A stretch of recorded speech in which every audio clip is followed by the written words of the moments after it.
Ayan o, ganyan na lang ang ginawa ko. Pumati ka muna. Hi! Morning! Sa lahat ng nagbablog sa akin, okay.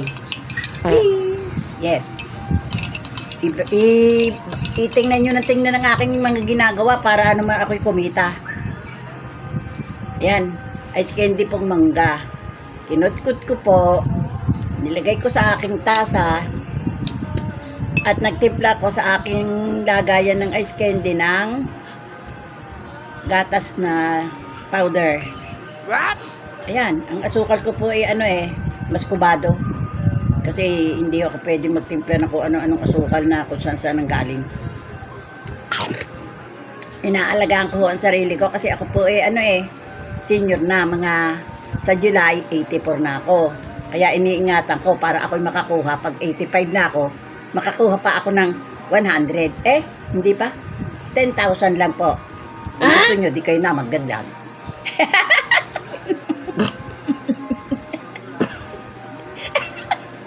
Harot eh. Alam nyo naman ang mga matanda, nagiging harot na. Wala na sa huwisyo. Kaya ayan, tapos na ho, ilalagay ko na to sa freezer. Memya, babakbakan ko to. Masarap. Masarap.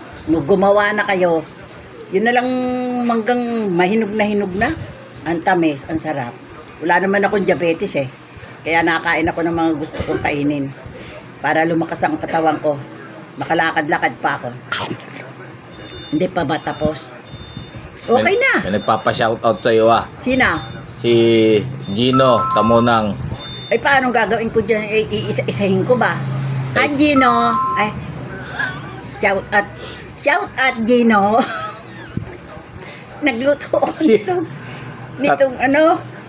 Hindi mo niluto ice candy. yan. Tinimpla. Sorry, malimutin na. Sino pa? Si Harvey Esgamo. Ba't may pilito pa? Shout out Sino Harvey Gamo. Kain tayo ng ice candy. Dyan ang kinakain mo, siyempre, masasarap na ice cream. Ako local.